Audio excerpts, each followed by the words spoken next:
안녕하세요. 자, 이번 시간은 저희가 이제 조경 계획 및 생태계 관리 문제풀이를 시작을 할 건데요. 일단은 우리가 앞쪽에서 이론 수업을 좀 진행을 했고, 이론 수업은 이론 수업대로, 그러니까 내용을 정리하는 거고, 문제를 풀어보면서 이게 전체적인 어떤 그 시험의 방향이나 또는 세세한 내용들을 다시 한번 정리한다고 생각하시면 되거든요. 절대 이론을 한번 다 정리했다고 해서 문제가 다 풀리는 건 아니거든요. 그래서 이거를 문제를 여기에서 가로놓기나 이런 것들은 사실 시험은 다 객관식이라 물론 주관식 문제를 풀어보는 게 뭐 의미가 있을까라고 생각도 드실 텐데 그렇게 한 번씩 써보시면서 중요한 내용을 다시 한번 짚어주시는 거거든요. 그렇게 해서 여기에서 이제 저희가 전부 다 프린트로 이렇게 나가는데요. 지금 일단은 조경 계획 및 생태계 관리에서 조경 계획의 1회 파트 내용이고요. 이거 3회까지 일단은 먼저 드렸어요. 그래서 먼저 한번 이거를 이제 예습해 보시는 것도 좋을 것 같고 수업하기 전에. 그래서 그렇게 해서 먼저 과목별로 교재 내용 간단하게 정리하고 그다음에 중요 내용들은 이렇게 가로놓기로 이렇게 제가 한 번씩 짚어 드릴 거예요. 이런 것들이 시험 문제에 이렇게 출제가 되기도 하거든요. 조경은 토지를 무엇을 속성으로 한다라고 해서 지문이 1번, 2번, 3번, 4번 이렇게 해서 약간 헷갈리게 나오는 부분들이 있기 때문에 이렇게 지금 내용들을 정리한 거고 이걸 가지고 이제 뒤에 보시면은 문제들이 이렇게 나와 있을 거예요. 그러니까 여기에 이거 가로놓기를 내가 못한다고 그래서 이 내용을 완전하게 잘 모르게 이게 나 잘 못하는 거 아닌가 뭐 이렇게 그렇게 생각하지 마시고 지금 이거를 다시 한번 책을 가지고 정리함으로써 한 번 더 회독이 들어간다고 생각하시면 되거든요. 그래서 이미 1회독이 먼저 진행이 됐고 지금 2회독이 진행이 되면서 여러분들이 이제 세세한 내용들을 하나하나씩 껴맞추는 것들이 중요하고요. 그리고 여기에서 또 보시면은 중요한 것들은 이렇게 다 가로를 내놨어요. 특히 생태 면적률에 관련된 부분들은 시험에 출제가 매우 잘 되는 부분들이기 때문에 이런 것들은 여러분들이 시험 보시기 전에 완벽하게 외우시고 가셔야 돼서 이런 것들을 이제 우리가 자료를 올려드리면 이거는 여러분들 출력해서 여러 번 풀어보실 수 있는 거잖아요. 그래서 가능한 한 이제 이런 것들 숫자 같은 것들은 내가 딸딸 외울 수 있도록 이렇게 해주시면 좋고 그 다음에 뒤에 나와 있는 것도 시험에 다 출제가 된 거라 이게 못 보고 스쳐 지나간 것도 있거든요. 그래서 그런 것들 때문에 제가 가로놓기를 한 부분들이라 내가 이거를 못한다고 그래서 나 시험 이거 어떻게 보나 이렇게 하지 마시고 절대 시험은 그렇게 어렵지는 않을 거예요 아마. 그래서 그런 부분들을 생각하시고 그 다음에 뒤에 문제를 쭉 이렇게 풀어보시면서 전반적으로 시험이 이런데 이렇게 키워드를 놓고 문제를 출제를 하는구나 여기에서 문제가 잘 나오네 이렇게 먼저 보시고 그 다음에 거기 중심으로 해서 다시 교재를 중요한 내용들을 다시 한번 짚어주시면 되거든요. 그래서 그렇게 해서 이제 쭉 수업을 진행을 하려고 합니다. 그래서 그런 부분들 참고해 주시면 되겠습니다. 그래서 지금 자, 우리가 1페이지서부터 이렇게 이제 진행을 할 건데요. 그래서 지금 보면 과목별로 교재를 내용을 간략하게 정리를 할 거예요. 저희가 교재 1단원이 보시면 조경학이랑 그래서 8에서 10페이지까지가 나와 있는데 8에서 10페이지까지 주요 내용 중에서 키워드가 되는 것들을 이렇게 가로놓기로 낸 거고요. 그리고 이거 가지고 이제 이게 중요 내용 확인하는 거고 나중에 뒤에 나와 있는 거는 그 페이지에 들어가 있는 가능한 한 그 페이지에 포함되는 기출문제를 같이 풀어본다고 이렇게 생각을 하시면 되겠습니다. 그래서 전체 과목들은 교재 순서대로 이렇게 진행이 되는 거고요. 모르는 부분이 있으면 교재 내용을 찾아서 여러분들 다시 한번 회독해 주시면 되거든요.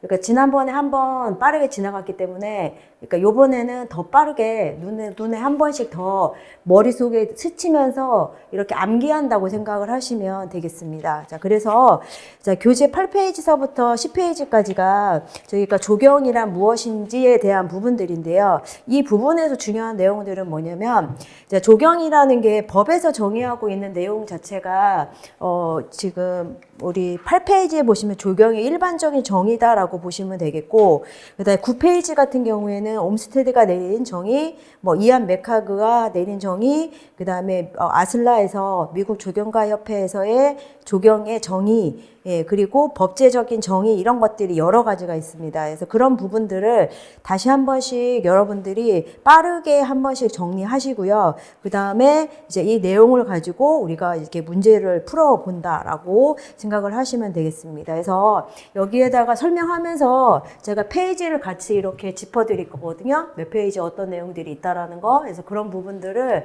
같이 내용들을 다시 한번 이제는 눈으로만 읽는 게 아니라 머릿속에 완전히 익혀서 나올 수 있도록 이렇게 중요한 것들, 키워드나 이런 것들, 헷갈리는 이런 단어들 같은 것들 다시 한번 정리한다라고 이렇게 보시면 되겠습니다. 자, 그래서 1번에 보시면 이게 조경의 일종의 약간 앞부분은 법제적 정의거든요. 그래서 조경은 토지를 생태적, 심미적, 기능적으로 이제 우리가 정의를 하고 있죠. 그래서 9페이지에 2번에 보시면 법제적 정의에 조경진흥법에서의 조경이 나와 있어요. 그래서 거기에 보시면은 교재 2페이지. 그래서 토지나 시설물을 대상으로 해서 인문학적 또는 과학적 지식을 응용을 해서 생태적, 기능적, 심미적이라고 되어 있죠. 그래서 토지를 생태적, 자, 이것도 기출에 나왔던 부분들이거든요.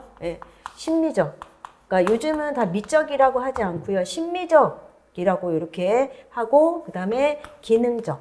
그래서 기능적인 속성으로 완성하는 종합과학예술이다라고 이렇게 보시면 되겠습니다. 여기서 헷갈릴 수 있는 게 문제상이에요. 그냥 미적으로, 심미적으로, 그 다음에 기술적으로, 기술이 아니라 기능적으로 라고 이렇게 정확하게 외우셔야 되고, 그리고 조경은 종합과학예술이라고 하는 게 아까 우리가 인문학적인 부분들도 들어간다라고 했었잖아요. 그래서 인문학적인 거와 과학적인 지식이 같이 들어간다라고 우리가 조경을 타이틀로 하는 법 중에 조경진흥법이라는 법이 있고, 이 진흥법에서의 정의가 이제 그런 내용을 포함하고 있기 때문에 자, 조경은 생태적, 심미적, 기능적으로, 기술적으로 아니고 기능적으로 정확하게 이제는 키워드가 되는 단어를 정확하게 머릿속에 인지시키셔야 되거든요. 그래서 딱 튀어나올 수 있도록 해주셔야 되겠고,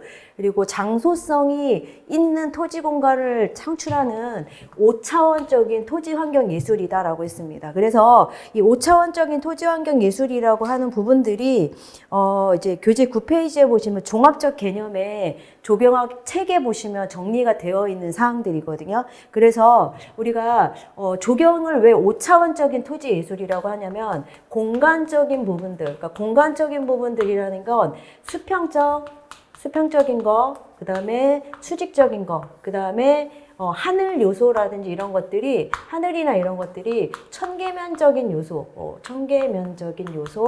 그 다음에 수직적인 요소, 이렇게 해서 3차원이 되죠. 1차원, 2차원, 3차원이 되고요. 여기에다가 시간의 개념이 포함이 되고요. 거기에다가 의미적 요소가 포함이 돼서 이게 여기까지는 3차원, 여기 시간이 포함이 된 게 4차원, 의미, 장소성이 포함이 된 게, 장소성의 의미가 포함이 된 게 5차원적인 토지 환경 예술이다라고 이렇게 부릅니다. 그래서 일단 조경은 자, 3차원을 벗어나서 거기에서 우리가 그 장소에서요. 자, 여기를 공간이라고 부르죠. 공간을 우리가 스페이스라고 이렇게 부르고 장소를 플레이스라고 이렇게 부르게 되는데, 자, 플레이스와 스페이스는 구분이 되는 거죠.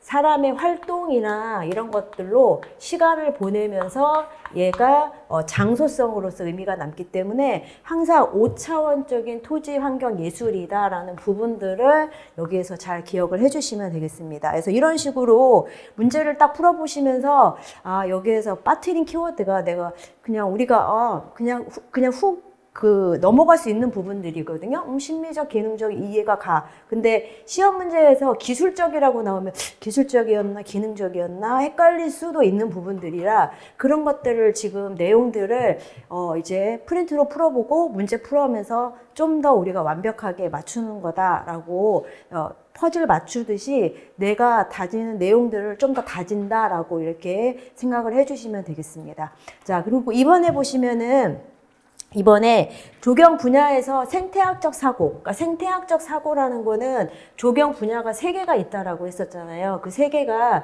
생태학적인 거, 그 다음에 또는 시각적인 거, 자, 그 다음에 행태적인 거, 이렇게 3가지로 나누는데, 거기 공부할 때 우리가 이미 행태적인 측면에서 조경 계획을 한 학자들, 또는 시각 미학적인 측면에서의 조경 계획을 한 학자들, 그다음에 생태학적 사고를 바탕으로 해서 조경을 접목시킨 학자들, 이런 부분들을 한 번씩 봤었을 거예요. 근데 생태학적 사고와 이론을 접목시킨 분석 체계를 수립에 공헌한 사람이 우리가 이안 맥하그죠. 그래서 이안 맥하그의 정의가 9페이지에 보시면 이안 맥하그가 나와 있습니다. 그래서 이안 맥하그에 나와 있는 용어들은요, 시험에서 다 이게 이제 어차피 교재를 중심으로 해서 문제가 출제가 되는 거기 때문에 그 내용들을 한 번씩 더 머릿속으로 스치면서 이제 이렇게 훑어내시는 거거든요. 그래서 보시면은 이제는 눈으로만 딱 이렇게 회독했다고 생각하지 마시고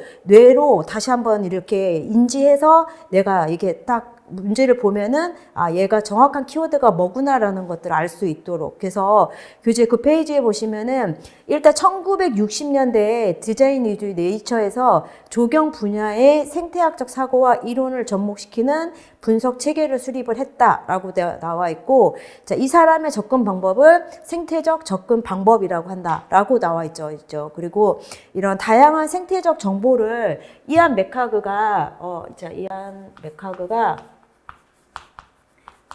이안 맥하그 나오면은요, 우리가 생태학에서 생태학과 인문학을 같이 접목시킨 사람이다라고 이렇게 부릅니다. 그래서 알아두실 거는, 자, 이안 맥하그는 인문학, 그러니까 인간 플러스 생태. 자, 우리가 인간이 결정하는 게 아니라 생태가 결정이 된다. 우리가 생태라고 하는 거는 지형, 그 다음에 지물, 그리고 지질, 그 다음에 여기에 포함이 되는 이런 식생, 자, 여기에 또 포함이 되는 수문, 이런 여러 가지 요소들이 있을 거죠. 그런 것들을 다 한 번에 중첩시켜서 우리가 대상지를 고르거든요. 그래서 이거를 도면결합법, 지도중첩법이라고 하잖아요. 도면결합법 또는 지도중첩법이라고 한다. 지도중첩법. 도면이 그냥 지도라고 보시면 되겠고, 각각의 지도들을 이렇게 중첩시켜서 오버랩 시켜서 오버레이 메서드라고 이렇게 이제 부릅니다. 그래서 그렇게 해서 이제 우리가 적지를 선정한다라는 거죠. 그래서 맥하그 딱 나오면은 생태적인 측면을 인문학과 같이 접목시켰구나. 그래서 인간 생태학 또는 인문 생태학이라는 학문을 만들었지라는 것들을 떠올리셔야 되겠고, 그리고 여기에 이 사람이 적지 선정을 위해서 쓰는 거는 우리가 조경 계획은 인간이 결정하는 게 아니라 생태적인 요소를 가지고 적지를 선정한다라고 이렇게 보시면 되겠습니다. 그래서 적지 선정에 있어서는 이런 것들이 요즘은 다 데이터가 우리가 수집돼서 지도화되어 있죠. 그래서 그런 부분들이 지형정보 시스템으로 저장이 되어 있잖아요. 이런 것들의 기틀을 이안 맥하그가 처음 이렇게 만들었다라고 이렇게 제공을 했다라고 봐주시면 되겠습니다. 그래서 거기에 보시면은 생태학적 접근 방법이고 그런 것들이 사실 더 중요한 내용들이거든요. 생태 정보를 중첩해서 개발과 어디를 적지를 선정한다라는 거는 어디를 개발을 할지 또는 어디를 보전을 할지를 결정하는 내용이다라고 보시면 되겠고, 보전할 곳은 확실히 보전하고 개발할 곳을 우리가 찾아서 조경 계획을 한다라고 봐주시면 됩니다. 그래서 1960년대에 있어서는 이안 맥하그의 이런 생태학적인 이제 이런 결정론을 가지고 조경 계획이 유행을 했다라고 봐주시면 되겠고요. 그리고 3번의 내용은 우리가 조경학의 아버지라고 불리는 옴스테드에 대한 설명이거든요. 그러니까 랜드스케이프 아키텍트라는 말을 처음 자기가 사용을 했고 조경을 세계적으로 보편화시킨 조경가가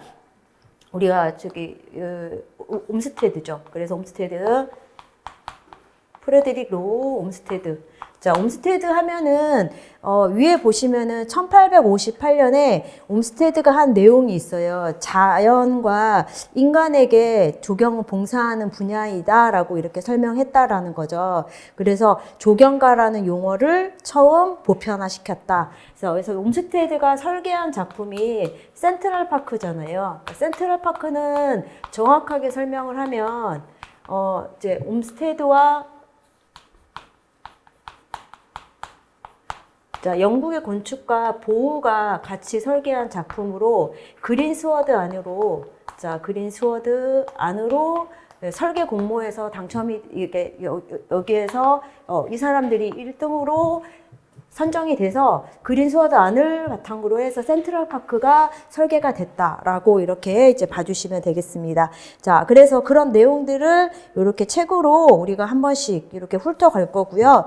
자, 그 다음에 이제 4번에 보시면은 현대적인 조경학은 미국에서 대부분 다 이제 주도를 하죠. 그래서 우리가 최초에 이런 공원이 유행이 된 것은 영국에서부터 시작을 하지만 옴스테드가 센트럴파크를 설계를 한 이후서부터 우리가 공원이라든지 이런 것들이 확 퍼지게 됐잖아요. 그래서 현대적 의미의 조경학은 미국에서 최초의 국립공원인 옐로우스톤이라는 게 지정이 됐다라는 거죠. 그래서 내용은 다 교재에 있습니다. 그래서 8페이지에 보시면은 옐로우스톤이라고 하는 게 연도까지 사실 외워주셔야 되거든요. 옐로우스톤이 자 여기가 유황이 나와서요. 유황 온천이라고 생각하시면 되겠고 간헐천이 흘러서 이게 그러니까 황색으로 돌이 이렇게 다 변해서 이걸 옐로우스톤이라고 이렇게 부릅니다. 사람들이. 그래서 1872년에 지정이 됐다라는 거. 국립공원 제도가 미국에서 처음 만들어진 것도 중요한 내용이다라고 보시면 되겠고, 자, 그 다음에 이제 뉴욕의 센트럴파크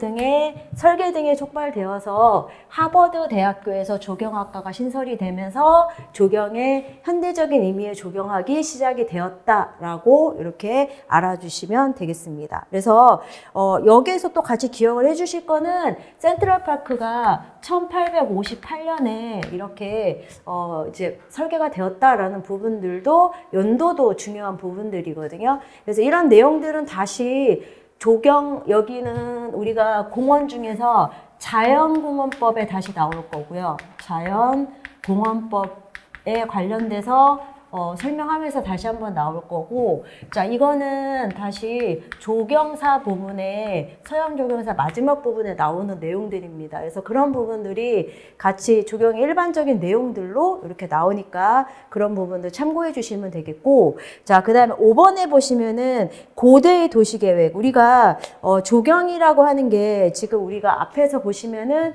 지금 우리 이게 1회가 도시계획의 변천 과정까지를 같이 포함을 하고 있거든요. 그래서 조경은 도시에서 이루어지는 거고요.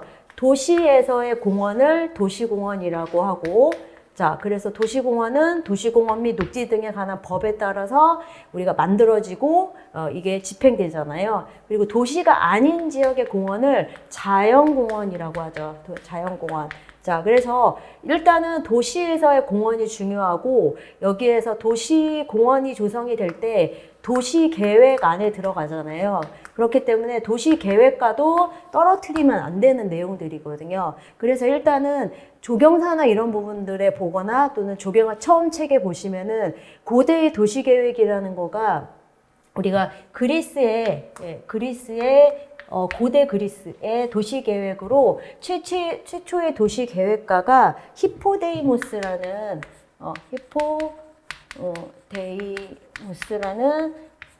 계획가입니다. 그래서 밀레토스라는 곳에 자, 그리스 하면은 우리가 많이 떠올리는 도시가 아테네가 있고요. 그 다음에 밀레토스라는 곳이 있는데, 밀레토스는 격자형으로 계획이 된 격자형의 도시 계획으로 이루어져 있고, 아테네 같은 경우에는 자연 발생적으로 자, 이렇게 이루어진 도시다라고 기억을 해주시면 되겠습니다. 자, 그래서 5번에서는 자, 이런 키워드가 고대 그리스서부터 도시계획이 처음 시작이 됐구나라는 거, 그리고 이런 도시계획을 처음 한 사람이 이제 히포데이무스고, 우리가 지금도 많이 쓰고 있는 이런 격자형 가로망 계획에서 이런 것들이 지금 우리도 보면은 가장 평지에다가 고밀도로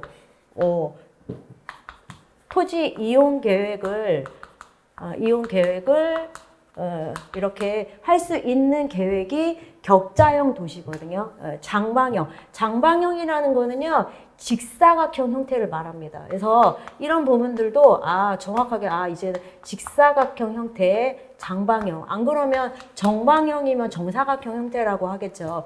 그래서 장방형의 격자형의 도시계획을 하게 되었다라고 이렇게 알아두시면 되겠고요. 이렇게 수업을 이제 진행을 할 거거든요. 그러면서 책을 한 번씩 다시 한번 중요한 내용, 뭐 형광펜으로 칠하든 내가 뭐를 하든 그런 부분들을 체크하시면서 다시 한번 이런 것들이 문항으로 1번 문항으로 나오고 2번 문항으로 나오고 3번 문항으로 나왔을 때 내가 빠르게 찝어낼 수 있도록 이렇게 이제 보시는 게 문제풀이를 하면서의 목적이다라고 보시면 되겠고요.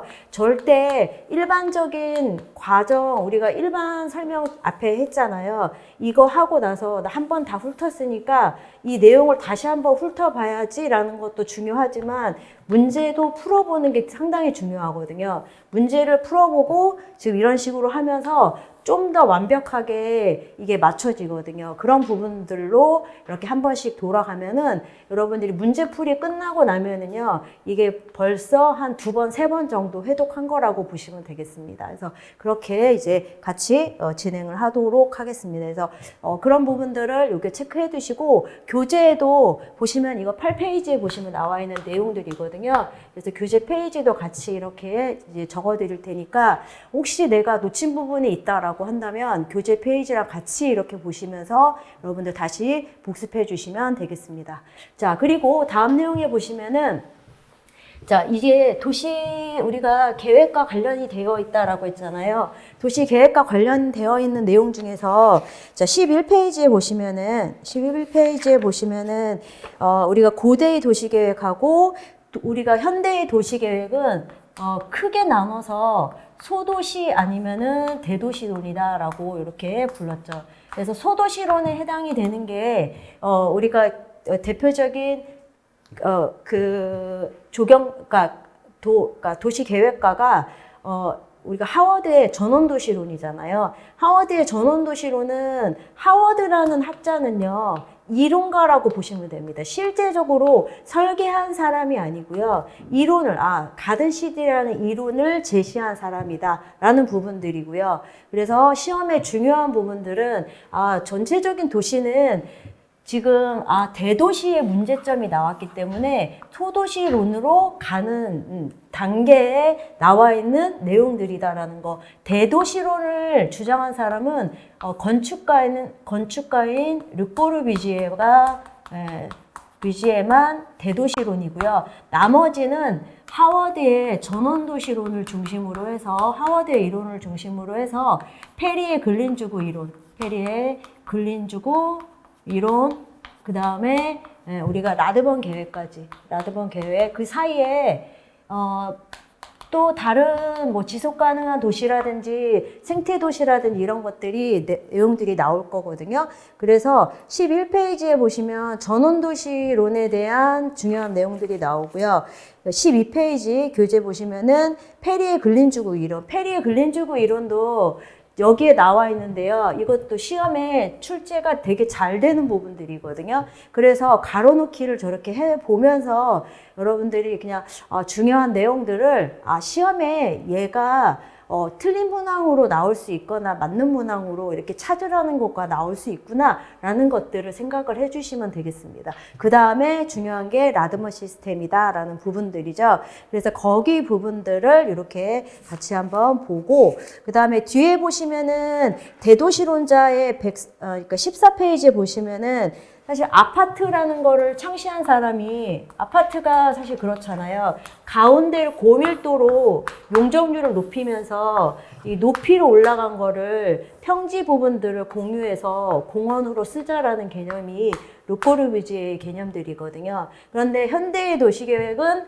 다 도시의 인구 밀도를 낮추자고 하는 거고요. 자족적 자립도시를 만들자라는 개념입니다. 자족적 자립도시. 자립도시를 설계를 하자라는 그런 개념으로 익혀주시면 되거든요. 그래서 그런 부분들이 있었고 15페이지에 보시면은 지속가능한 도시라는 거 있었고 그 다음에 중요한 게 16페이지에 보시면은 뉴 어바니즘이 나옵니다. 뉴 어바니즘.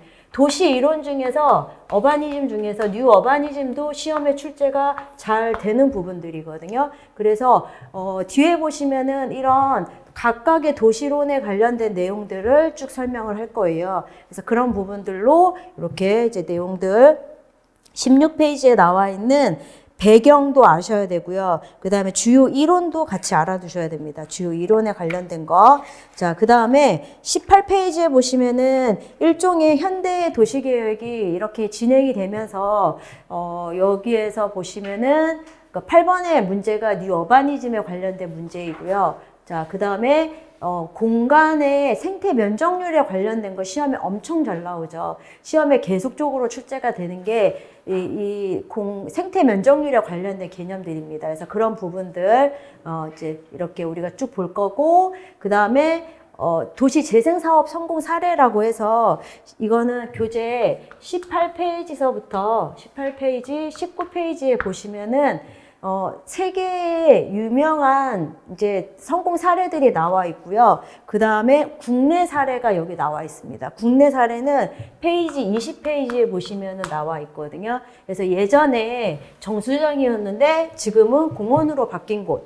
예전에 여기가 그 석유 비축 그 기지였는데 이게 현재는 이제 문화공원으로 문화 비축기지로 이름이 바뀌면서 공원화된 곳 이런 것들을 여기에서 이렇게 보실 거고 자 생태 조경 계획이라고 그래서 조경 계획 파트에 하나가 나오는 부분들이거든요. 그래서 그게 여러분들 교재 보시면은 32페이지에 보면 나옵니다. 32페이지서부터 쭉 보시면 32페이지, 33페이지, 35페이지까지가 이제 생태 조경 계획으로 시험에 출제됐던 부분들을 가로놓기로 이렇게 낸 거거든요. 그래서 그런 부분들을 잘 체크하시면서 이제 수업을 같이 이렇게 내용들을 좀 세세하게 보도록 하겠습니다.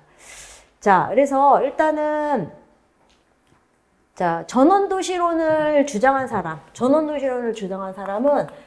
지금 계획가가 이제 하워드다라는 거죠.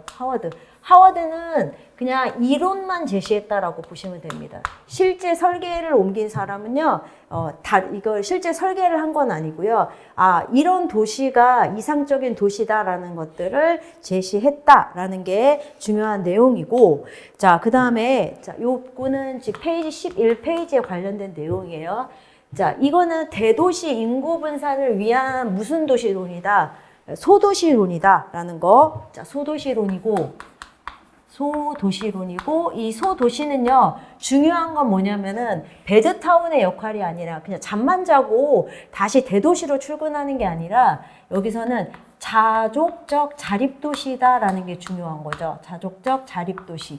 예, 자립도시. 그러니까 도시 안에 어떤 직장이 있어야 되겠죠. 경제적 기능을 같이 할 수 있는 그런 도시다라고 이렇게 봐주시면 되겠고 그 다음에 이 도시의 형태가 12페이지에 보시면 나와 있지만 방사상 모양으로 하고 있습니다. 그래서 방사상 모양의 계획으로 중심부에는 뭐가 설치가 되어 있고 공공시설이 들어가 있고 공공시설 자 이런 것들도 도시 구조가 그럼 하버드의 이론이 도시가 어떻게 생겼는데 이런 것도 중요한 거죠. 그래서 거기에 보시면은 그 12페이지에 이 도시 이론 모식도에 보시면은 방사상으로 도로가 뻗어 있는 거 보이실 거고요. 그 다음에 방사상으로 뻗어 있고 그 다음에 뭔가 가운데 이렇게 도시가 얘가 뭔가 기능을 할 수 있도록 들어가는 구조를 가지고 있구나라는 것들이 여기에 나와 있습니다. 자, 그래서 거기에 보시면 이것도 책에 다 나와 있는 부분들이거든요. 11페이지 동그라미 2번에 자, 동그라미 2번에 다시 한번 세세하게 보시면 방사상의 모양으로 중심부에는 공공시설이 들어가 있다. 자, 중심부에는 공공시설, 관공서나 이런 곳들, 중간에 이제 같이 쓸 수 있는 곳들 들어가 있고, 그 다음에 가운데에 들어가 있고, 중간에는 주택과 학교, 중간에는 주택과 학교. 자, 그래서 여기 중간에는 주택, 그리고 학교가 배치가 되어 있고, 자, 외곽에는 뭐가 들어가 있다? 외곽에는 이제 이런 공장이나 창고나 철도가 배치가 되어 있다라는 거죠. 공장이나 철도나 이런 부분들이 배치가 되어 있다. 외곽 지역에는 공장, 창고, 철도. 창고나 철도 등이 이렇게 배치가 되어 있다라고 책에 나오니까 그런 부분들을 키워드로 해서 이 도시가 가운데는 공공시설, 그 다음에 주변에는 주택과 학교, 그 다음에 공장, 창고, 철도가 배치가 되어 있구나라는 거. 가든시티라는 개념이 전원이라는 개념이요. 주변에 넓은 농업용 토지가 있거든요. 농업용 토지를 공유한다라는 개념이 굉장히 중요합니다. 농업용 토지에서 토지를 공유하는 거죠. 공유해서 여기가 가든시티를 만든다라는 개념이고요. 이게 도시의 어떤 편리함과 농촌의 쾌적함을 함께 지닌 도시다라고 책에 나오거든요. 그래서 거기에 보시면은 11페이지의 목적에 보시면은 두 번째 줄에 도시의 편리함, 농촌의 이런 쾌적함 같은 것들을 같이 지닌 도시다라는 거, 그런 부분들 중요하고, 그 다음에 이 하워드가 전원도시론을 이론을 낼 때 약간 그 개념의 이론을 세 개의 말굽 자석으로 표현을 했거든요. 그 내용이 12페이지에 보시면 나와 있습니다. 그래서 이거를 우리가 타운, 그 다음에 컨트리, 그 다음에 타운 컨트리. 자, 타운이라는 게 도시라고 보시면 되겠고, 컨트리라는 게 시골이라고 보시면 되겠고, 그 다음에 타운 컨트리.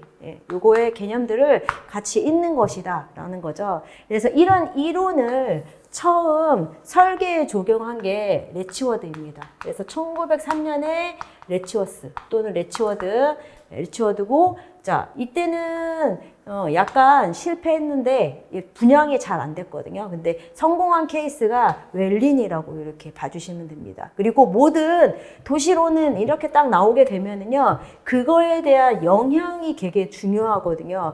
영향이 도대체 어떤 데 이렇게 미쳤는데 라는 게 중요한 부분들이죠. 그래서 그 영향의 세 가지가, 자, 우리가 뒤에 나오는 근린주구 이론이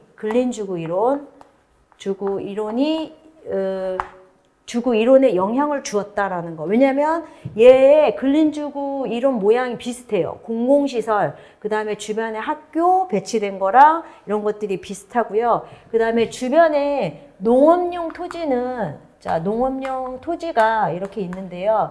이 토지는 사유하면 안 되죠. 공유하고 있어야지 사고 팔지 못하죠. 그래서 이게 우리가 이제 그린벨트에 지금 우리가 말하는 그린벨트 제도가 미국에서 처음 만들어졌는데, 우리나라는 이거를 이제 저기라고 하죠. 개발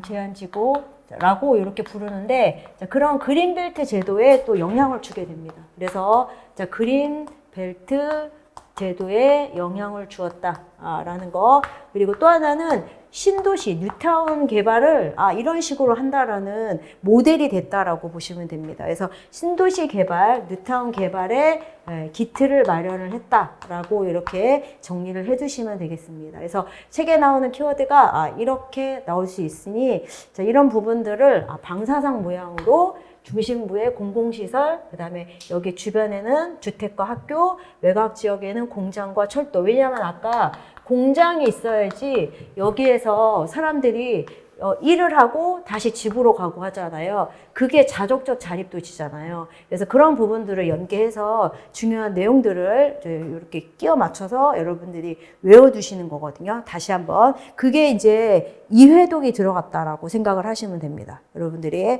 자, 그렇게 해서 이제 알아두시고, 그 다음에 시험에 출제가 잘 되는 게, 이 근린주거 이론이죠. 네이버후드 유닛. 그래서 그거 되게 중요하고요. 자, 네이버후드라는 개념을 처음 이렇게 제시한 사람이 누구다? 미국의 페리다. 페리의 근린주거 이론. 페리의 근린주거 이론에 의해서 만들어진 공원이 근린공원입니다. 근린공원이죠. 근린공원이라고 하는 거는 우리가 물리적 거리가 몇 메다예요? 500m 거리라고 나와 있고, 근린공원은 다시 원래 4개로 나누죠. 생활권. 네. 근린공원, 생활권 근린공원. 이거는 뒤에서 다시 할 거예요. 여러분들이 잘 기억 안 나셔도 돼요. 도보권, 도시지역권, 지역권, 그 다음에 광역권.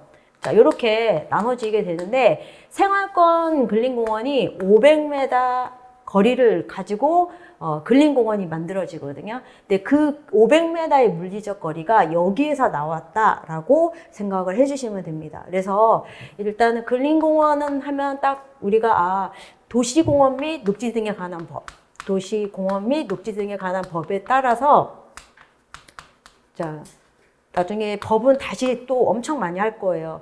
그래서 그때 다시 한번 할 거고, 하는 법에 따라서 생활권, 근린공원, 도보권, 걸어갈 수 있는 거리까지를 우리가 1km까지로 보고 있거든요. 도시 지역권, 그 다음에 광역권, 이렇게 나누고 있다라는 거. 자, 그래서 근린주거 이론이 도시계획을 구성을 할 때 가장 기초적인 단위이다라는 부분들이고요. 자, 이거는 교재 내용이 보시면 12페이지에 나와 있습니다. 그래서 근린거주의 범위라든지 이런 것들 중요한 내용, 자, 도보권을 중심으로 한다라는 거 나와 있을 거예요. 그래서 공공시설이나 이런 것들을 다 이용을 할 때 도보권으로 걸어 다닐 수 있는 거리로 하는 것들을 목적으로 한다라고 나와 있고, 자, 그 다음에 이 근린주거 이론에서 가장 중요한 개념은 뭐냐면은 초등학교 하나를 가지고요. 이제 초등학교를 근린생활권의 중심으로 해서 일상생활권을 단위를 두고 있다라는 부분들이죠. 그래서 자, 초등학생이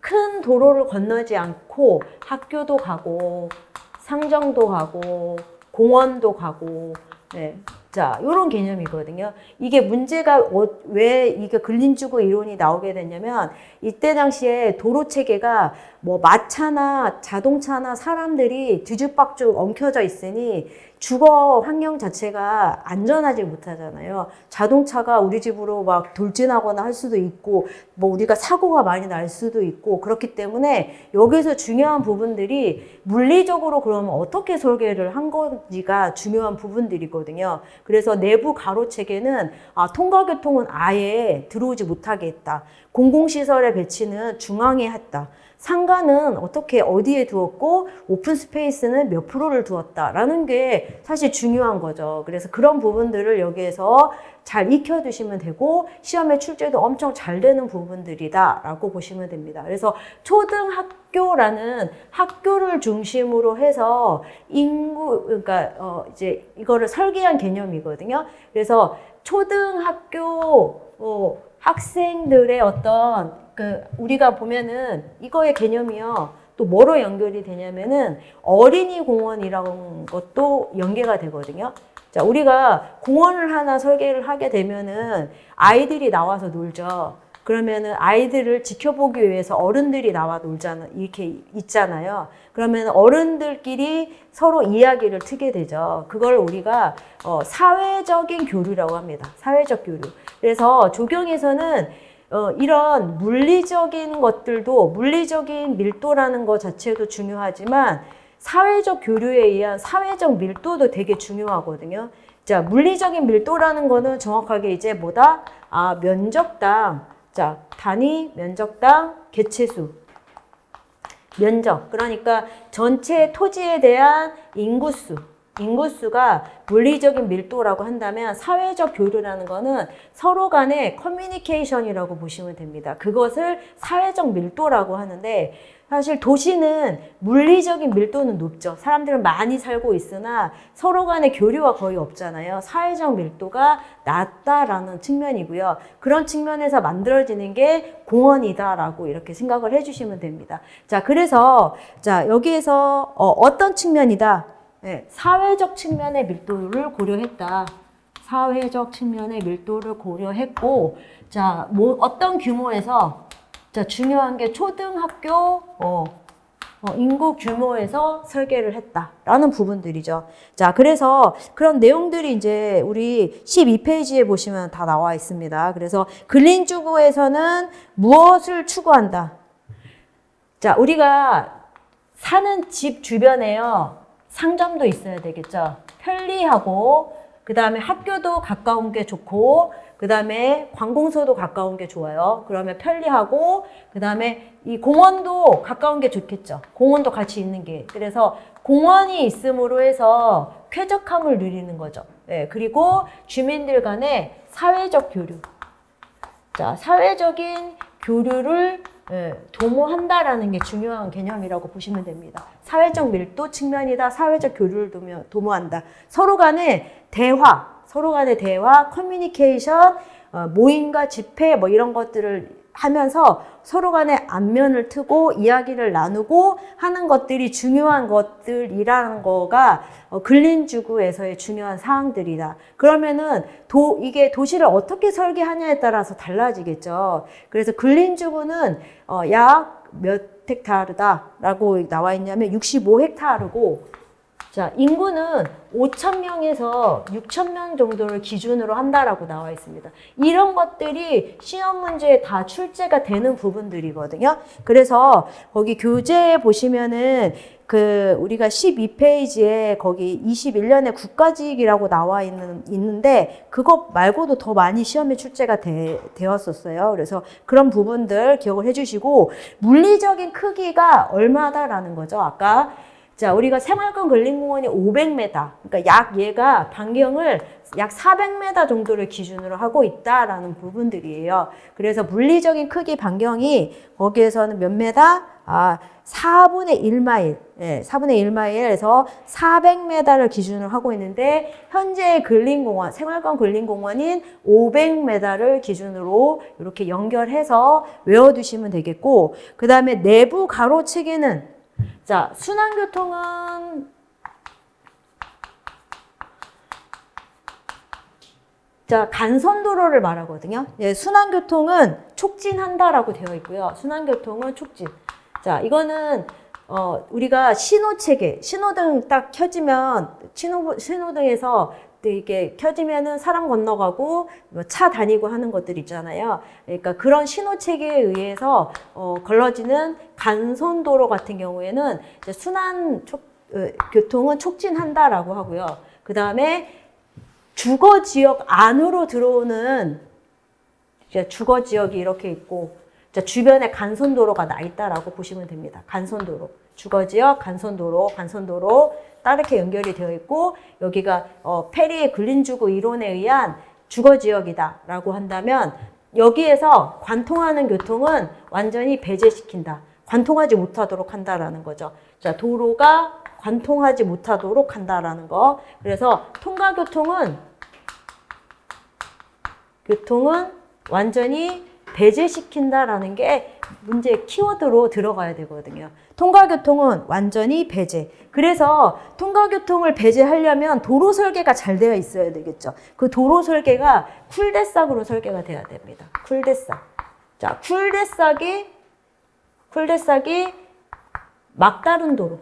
우리나라 말로는 막다른 도로라고 했고, 그 다음에 한자로는 대로형이다라고 했습니다. 대로형. 자, 이게 다 같은 말이거든요. 자, 그래서 쿨대싹으로 계획을 하게 되면 막다른 도로로 계획을 하면은 여기에 사는 사람만 딱 들어가지 굳이 여기를 통과하는 사람 나가야 되는데 들어오질 않겠죠. 그래서 통과교통은 무조건 배제한다라는 거. 자, 문제에 또 공공시설이라는 게 나오면 공공시설은 어떻게? 주군의 중앙에 배치한다라는 게 중요한 부분들이죠. 그래서 주군의 중앙에 배치. 중앙에 배치한다. 자, 그리고 뭐 은근슬쩍 그냥 상가 이런 것도 같이 포함시키거든요. 그러면은 공공시설은 무조건 주군의 중앙에, 공공시설 중앙에 배치하고, 요쯤에 배치하고, 그 다음에 주변으로 상가 같은 데는 어떻게 배치하는 게 좋을까요? 자, 여기도 근린주거가 있고, 이쪽도 근린주거가 있고, 이쪽도 근린주거가 있어요. 그러면 상가는 모서리를 이용을 해서 배치를 하는 게 상점은 상가의 어떤 효율성이나 가성비를 봐서는 제일 좋겠죠. 그래서 상가의 배치는 어느 쪽으로 한다? 주요 도로의 결절점에. 자, 주요 도로의 결절점에 배치한다라고 나와 있습니다. 그래서 한번 써보시면서 여러분들이 주요 도로의 결절점에 배치하는구나 라는 거. 자, 그래서 그 결절점을 책에는 코너 이렇게 가로열고 나와 있거든요. 그래서 코너에 배치한다. 오픈 스페이스 면적은 여기서 오픈 스페이스라는 거는 공원, 뭐 녹지 이런 개념이라고 보시면 되겠고, 그게 이때 당시는 넣는 것만 해도 굉장히 획기적이었거든요. 지금은 대략 30% 정도가 되는데요. 이때 당시는 오픈 스페이스의 면적이 10% 정도밖에 되지는 않았습니다. 근데 이제 그래도 오픈 스페이스를 고려했다라는 게 중요한 내용들이다라고 보시면 되겠습니다. 그래서 소공원과 레크레이션 체계를 구축했고, 자, 공원과 녹지가 몇 프로 정도? 10% 정도를 차지하게 되었다. 라고 이렇게 이해해 주시면 되겠습니다. 자, 그리고 라드번 시스템이라는 거 이제 나오게 되는데, 라드번 시스템은 14페이지에 이렇게 나오거든요. 14페이지에 보시면은, 라이트와 스타인이 계획을 했다라고 나오고요. 이게 누구의 이론을 계승했다? 자, 하워드의 이론을 계승했다라는 거. 자, 라드번 시스템을 계획한 사람은 라이트와 스타인. 자, 이 사람과 스타인이라는 계획가가 같이 한 거고, 자, 누구의 이론을? 하워드의 이론을 계승해서 미국의 가든시티를 설계를 했다. 성공을 했으니까 책에 나왔겠죠. 그래서 자, 전체적인 계획 내용에서 중요한 키워드가 슈퍼블럭이라는 거고, 슈퍼블럭을 설정을 했고, 주거단지는 무조건 안전하려면은요, 통과교통은 무조건 배제라는 단어가 꼭 들어가야 돼요. 배제. 통과교통은 배제시키고, 그러려면 보차도가 분리되어야 되고, 그러면 도로 체계가 어떤 체계가 가장 안전하다? 이거는 모든 주거단지는 가장 안전하려면 아예 통과교통을 못 통과하게 하는 거가 중요하거든요. 그럼 쿨대싹으로 계획을 한다라는 거. 오픈 스페이스의 면적은 지구 면적의 몇 프로를 확보할 수 있도록 한다. 30%를 확보할 수 있도록 한다라는 것들을 여기에서 알아두시면 되겠습니다. 그래서 그런 부분들이 여기에서 좀 이제 중요한 내용들이니까 그 내용들을 먼저 이렇게 훑어봤고요. 그 내용들을 빠뜨린 내용들이 우리가 대충을 알고 있을 거예요. 한번 이론을 쭉 봤기 때문에. 근데 이제는 다시 한번 이거를 머릿속에 뇌에다가 다시 걸러서 나와야 되거든요. 그래서 그런 부분들을 이렇게 이제 한 번씩 풀어보면서 익힌다라고 보시면 되겠습니다. 자, 그 다음에 이제 각종 도시 이론에 관련된 개념들인데 시험에 출제된 내용들이거든요. 그래서 그런 부분들을 여기에서 같이 보실 거예요. 이거 못 푼다고 그래서 난 시험 이거 어떻게 해야 되나 이렇게 걱정할 필요가 전혀 없거든요. 이게 지금 보시면서 다시 한번 내용을 정리하시면 되고, 그게 이제 저번에 한번 봤던 내용이니까 빠르게 나올 거예요. 그래서 그렇게 이제 진행을 하도록 하니까 여러분들이 이제 그런 부분들은 너무 걱정하지 말고 그냥 책에 나와 있는 내용 다시 한번 익히고 이렇게 가주시면 되겠습니다. 그래서 7번에 보시면은 다음 내용이 설명하고 있는 용어와 도시 이론은 하고 나와 있어요. 그래서 여기에 도시 이론이 15페이지에 보시면 지속 가능한 도시 이론 개념에서 지속 가능한 도시 이론 개념이요. 우리가 생태계 관리 부분에 보시면 나오겠지만 1992년에 브라질 리우에서 열린 지구 정상회의에서 지구 세계 각국의 정상들이 모여서 지속 가능한 개발에 관련된 가능한 개발에 관련된 거라든지 생태계 문제라든지 그 다음에 뭐 사막화 문제라든지 그 다음에 기후 변화 문제라든지 아무튼 이런 것들을 논의한 회의가 브라질 리우에서 열린 회의거든요. 그때 나온 게 뭐냐면 지속 가능한 도시의 개념입니다. 그래서 1번에 보시면은 경제적 환경적으로 지속 가능하다라는 거는 지금 우리도 만족하지만 미래 세대도 만족할 수 있도록 자연을 막 훼손하면 안 된다, 남겨줘야 된다, 공유해야 된다라는 그런 개념이거든요. 그래서 미래 세대의 삶의 질의 향상을 위한 미래지향적 개념으로 자 이런 것들을 뭐라고 한다? 지속 가능한 개발이라고 한다. 그래서 모든 법규에 보시면은 지속 가능한 개발이라는 개념들이 쭉 설명이 되어 있을 거예요. 자, 이게 어디에서 출발했다? 1992년에 브라질 리우에서 지구정상회의에서 열리면서 지속 가능한 도시의 개념, 자, 지방의제 21, 뭐 이런 것들이 이때 처음 나온 거죠. 자, 그래서 그런 부분들이 15페이지에 보시면 설명이 좀 되어 있거든요. 그 부분 이제 우리가 한 번씩 훑어봤으니까 한번 참고해 주시면 되겠고, 자, 그 다음에 자, 그 밑에 보시면은 근린주구의 도시 개념 개발, 그러니까 근린주구의 지속 가능한 개발의 개념이 선진국에서 시작이 됩니다. 어디가 선진국이에요? 미국과 영국에서 시작이 됐다라고 했죠. 몇 년도에? 1980년도에. 그래서 미국도 나름대로 선진국, 그럼 우리 영국도 선진국인데, 예, 이러면서 이제 도시 이론을 만들어냈는데, 그게 미국에서는 어떤 도시? 뉴 어바니즘 운동으로 시작이 된 거고요. 영국에서는 우리 어반 빌리지 운동이라는 게 이제 일어났다라는 거죠. 동그라미 4번에 보시면 나와 있습니다. 그래서 1980년대 말에 찰스 황태자에 의해서 어반 빌리지, 미국에서는 1991년도에 이제 이런 도시의 커뮤니티를 살리기 위한 목적으로 아와이 선언을 기반으로 해서 뉴 어바니즘 운동이 시작이 되었다. 시험에서 중요한 거는 뉴 어바니즘 운동이 시험에서 더 잘 나오거든요. 그 부분에 대한 내용들을 여기서 보도록 하겠습니다. 그래서 뉴 어바니즘에 대한 것들이 16페이지에 보시면 나와 있어요. 그 부분을 같이 보시고 거기에 우리가 객관식에서 이게 틀리게 문장 같은 거 작성하는 것들이 어떤 건지를 제가 설명드릴 테니까 그 부분을 체크하시면서 같이 받으시면 되겠습니다. 그래서 뉴 어바니즘이라는 거가 16페이지에 보시면은 배경하고 특징이 나와 있고요.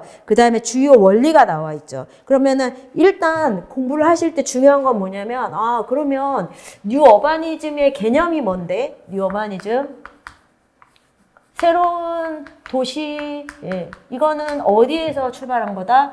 미국.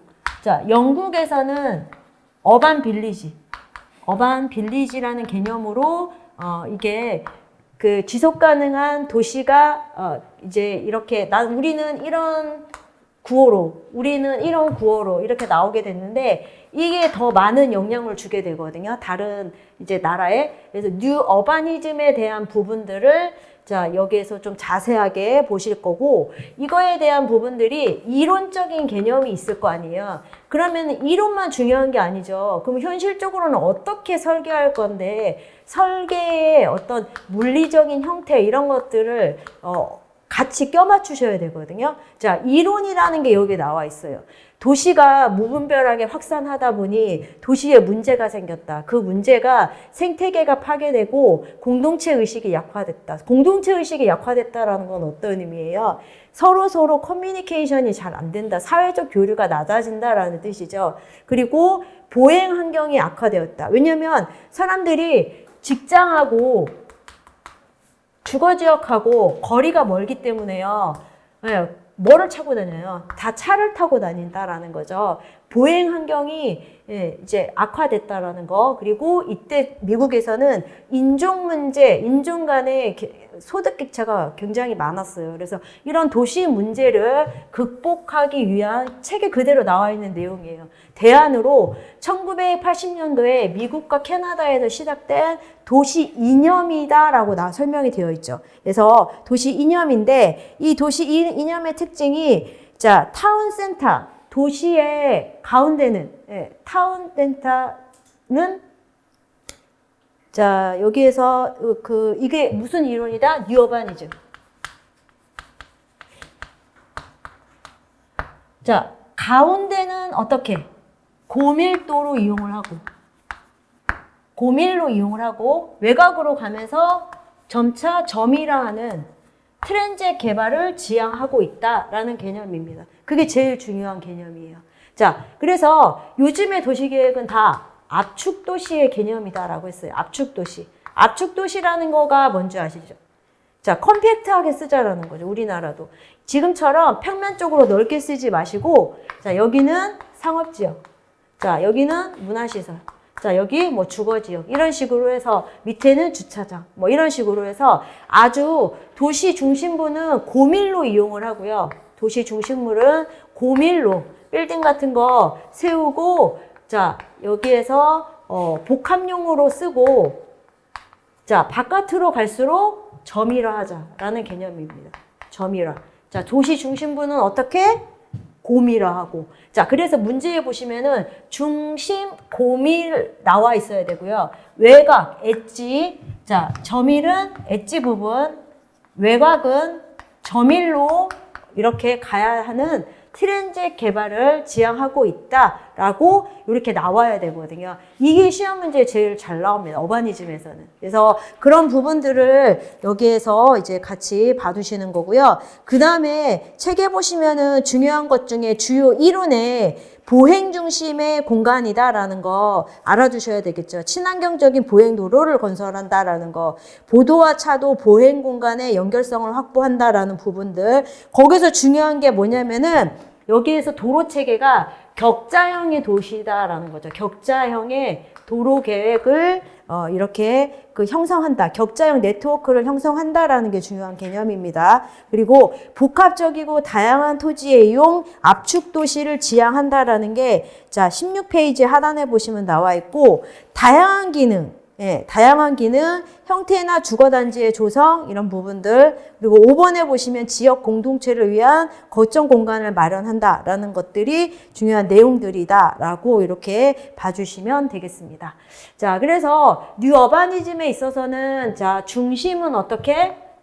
매시브하게 완전 고밀로 양쪽으로 갈수록 엣지 부분들은 외곽으로 그러니까 변두리로 갈수록은 점일로 이용할 수 있도록 도시 설계를 하자는 거구나. 그런데 이 도시 자체는 전체 도시는 격자형으로 이렇게 이루어져 있고 그리고 이 도시가 복합적이고 다양한 모양을 이렇게 이룰 수 있도록 하는 게 여기서 목적이구나 라고 이렇게 생각을 해주시면 됩니다. 그래서 그런 부분들이 자, 뉴 어바니즘에서의 중요한 내용들이다 라고 이렇게 자, 이해하시고요. 자, 그 다음에 3번은 자, 전체 개발 면적 중에 생태적 기능, 뭐 이거는 좀 다른 내용 같죠? 자, 그 내용이 어디에 나와 있냐면, 25페이지에 보시면 나와 있습니다. 25페이지에, 교재 25페이지에 보시면은 생태 면적률에 관련된 개념으로 이렇게 봐주시면 되겠습니다. 그래서 전체 개발 면적분에 그냥 식으로 나타내면은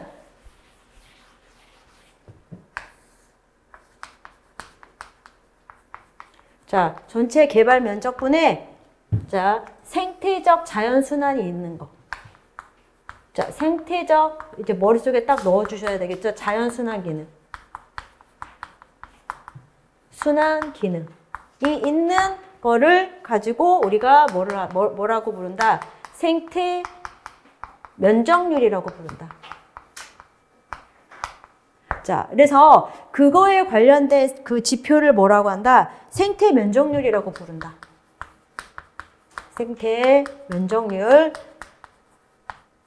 이라고 부르고, 자, 그거에 관련된 내용들 25페이지서부터 사실 다 외우셔야 되거든요. 도시개발에서 권장 목표는 얼마이고, 관광단지, 뭐 특정 지역 그런 부분들 다 외워주셔야 되겠고, 그 뒷페이지에 26페이지에 보시면은 공간 유형별 가중치도 되게 중요한 내용입니다. 그래서 그 부분들도 이렇게 같이 봐두시면 되겠습니다. 그래서 자, 그 생태 면적률에 관련된 거는요, 다 외우게 하실 거예요. 이거는 무조건 다 외워야 되고, 자, 그 다음에 4번에 보시면은 이거는 용어인데요. 자연과 사람 혹은 환경이 조화되고 공생할 수 있는 도시 체계를 갖춘 도시.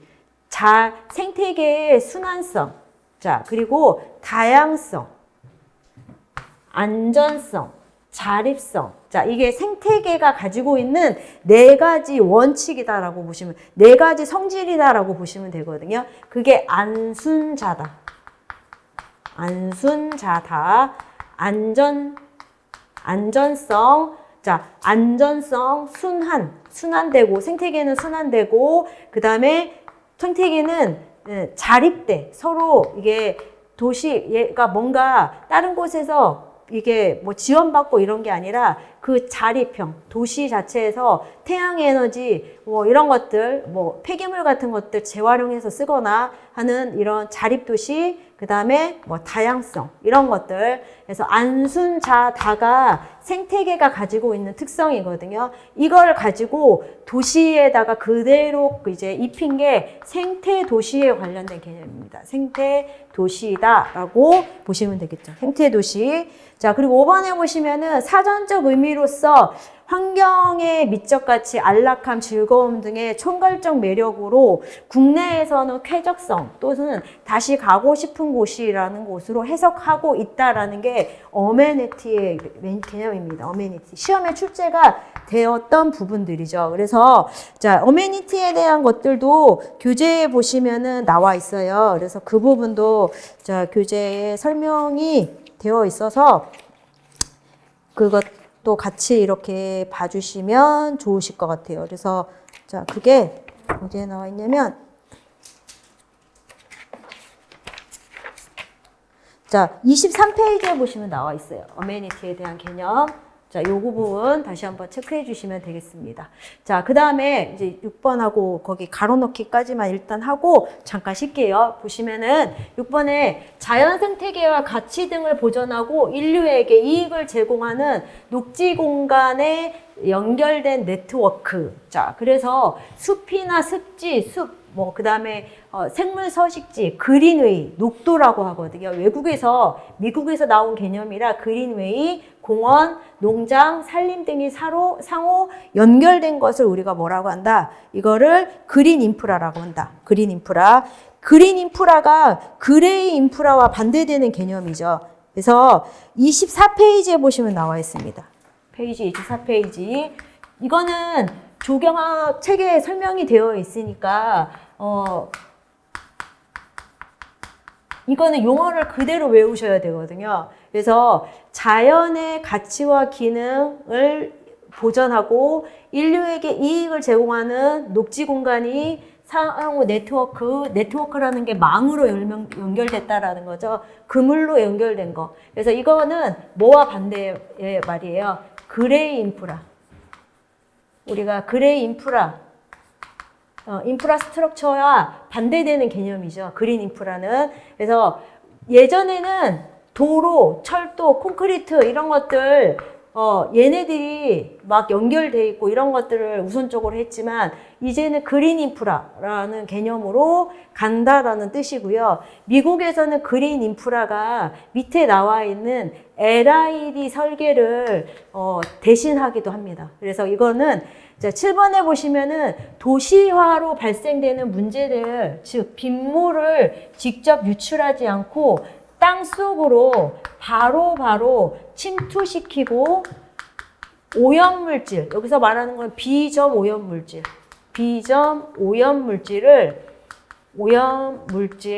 자, 오염물질에는 점오염과 비점오염은 있거든요. 여기에서 관리하는 물질이 비점오염물질입니다. 그러니까 어디에서 비료나 농약이나 이런 것들 흘러나오는 것들 있잖아요. 이런 것은 사실 어디에서 흘러나오는지 모르죠. 네, 그래서 그런 부분들을 여과시키거나 비가 많이 왔을 때 잠시 머무르게 하거나 하는 친환경 분산식 빗물관리국법. 중요한 키워드가 분산식. 자, 예전에 물은 이게 직강화해서 계속해서 콘크리트 바닥이니까 물을 그냥 수로로만 모아가지고 하루로 빼다 보니 얘가 다 빼지 못하고 빗물이 차서 도시 홍수가 일어나고 하잖아요. 그래서 이제는 이게 투수가 되는 공간을 좀 더 넓히고 모든 빗물은 떨어지는 자리에서 해결이 될 수 있도록 해야 되겠다라는 관리 기법이 분산식 빗물 관리 기법입니다. 그렇게 해서 수질 개선, 지하수 함량, 강우 유출량 저감, 열섬 완화 등의 어떤 다양한 효과가 발생하도록 계획하는 기법을 우리가 저역량 개발이라고 한다라는 거죠. 그래서 저역량 개발이라는 개념들이 시험에 출제가 됐었죠. 그래서 페이지 27페이지에 보시면은 내용이 좀 엄청 많이 좀 나와 있어요. 그래서 이거를 우리가 저역량 개발, 역량 개발이라고 한다. 네. 예, 그래서 저역량 개발이 로우 임팩트 디벨롭먼트예요. 그래서 그게 LID, 로우 임팩트 디벨롭먼트, 저역량 개발이라고 한다. 그냥 모르면은 개발을 할 때 주변에 영향을 덜 주나 이렇게 생각하시면 절대 안 돼요. 이거는 그냥 무조건 물관리 기법이에요. 물관리 기법, 빗물을 직접 유출하지 않고 땅으로 침투시키는 친환경 분산식 빗물관리 기법이다. 자, 그래서 여기에서는 미국에서는 그린 인프라 계획이 저역량 개발이라고도 이렇게 한다라고 이렇게 봐주시면 되겠고, 근데 여기서는 우리는 시험 볼 때는 따로따로 알아두셔야 돼요. 네, 따로따로 알아두셔야 되겠고, 8번에 보시면은 도시나 도로, 농지, 산지, 공사장 등에서, 즉 불특정 장소에서 불특정의 오염물질, 자, 이게 바로 여기에서 말하는 뭐예요? 여과돼야 되는 거죠. 그래서 이런 배출원을 뭐라고 한다? 자, 이거를 우리가 비점오염원이라고 한다. 비점오염원이라고 한다라고 이렇게 나와 있습니다. 그래서 비점오염원에 대한 설명은 페이지 27페이지 옆에 날개 부분에 보시면 다시 설명이 나와 있어요. 자세하게. 그래서 그 부분을 여러분들이 한번 읽어보시면 되겠습니다. 자, 이렇게 하고 잠시 쉬었다가 자, 8번 나가도록 하겠습니다.